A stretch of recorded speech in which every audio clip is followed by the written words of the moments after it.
सागड़ मां वाक़िया अॻु कंदासीं। नवाबशाह रोड ते मोटरसाइकिल ऐं उठ गाॾी में टक्कर थियो आहे। हिकु ॼणो फ़ौत थियो आहे। हादसे सबबि मोटरसाइकिल सवार मंसूर अली रोज़ो फ़ौत थी पियो, मिड़ अस्पताल मुंतक़िल कयो वियो आहे।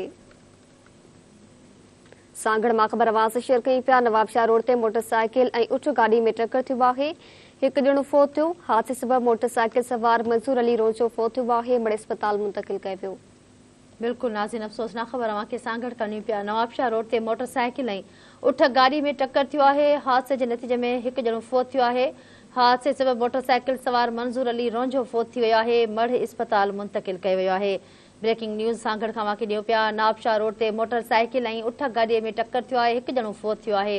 हादसे सबबि मोटरसाइकिल सवार मंज़ूर अली रोंझो फ़ौत थी वियो आहे, मढ़ अस्पताल मुंतक़िल कयो वियो आहे।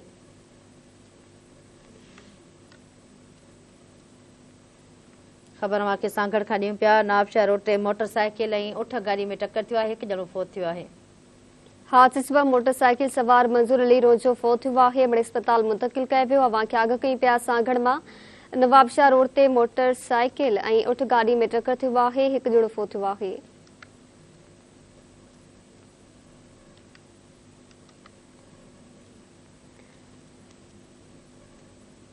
ख़बर आवाज़ शेयर कई पिया। सागड़ मां नवाबशाह रोड ते मोटरसाइकिल ऐं उठ गाॾी में टक्कर थियो आहे। हादसे सबबि मोटरसाइकिल सवार मंसूर अली रोज़ो फ़ौत थियो आहे, मिड़ अस्पताल मुंतक़िल कयो वियो।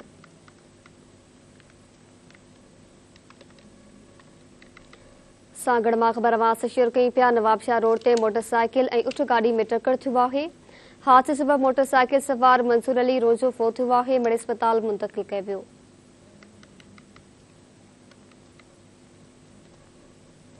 अव्हांखे सागड़ मां ख़बर ॾियूं पिया। नवाबशाह रोड ते मोटरसाइकिल ऐं उठ गाॾी में टक्कर थियो आहे। हादसे सबबि मोटरसाइकिल सवार मंसूर अली रोज़ो फ़ौत थियो आहे, मिड़ अस्पताल मुंतक़िल कयो वियो। ख़बर अव्हांखे ॾेई रहिया आहियूं। सागड़ खां नवाबशाह रोड ते मोटरसाइकिल ऐं उठ गाॾी में टक्कर थियो आहे। इन जा वधीक तफ़सील मालूम कंदासीं। रशीद मक्सी लाइन ते मौजूद आहे। जी रशीद, आगाह कजो।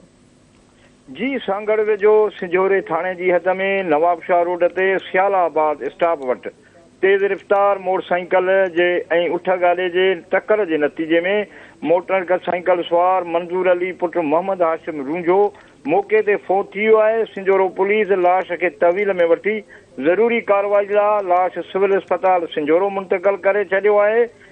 फ़ौती नौजवान जेको सागड़ वेझो ॻोठ हाकिम रूंझो जो रवासी हो, ज़रूरी कार्रवाई बाद लाश वारसनि हवाले कयो वियो आहे। लाश घर पहुचण ते कोराम। ठीक है रशीद, मेहरबानी। लाश घर पहुचण ते कोराम अची वियो।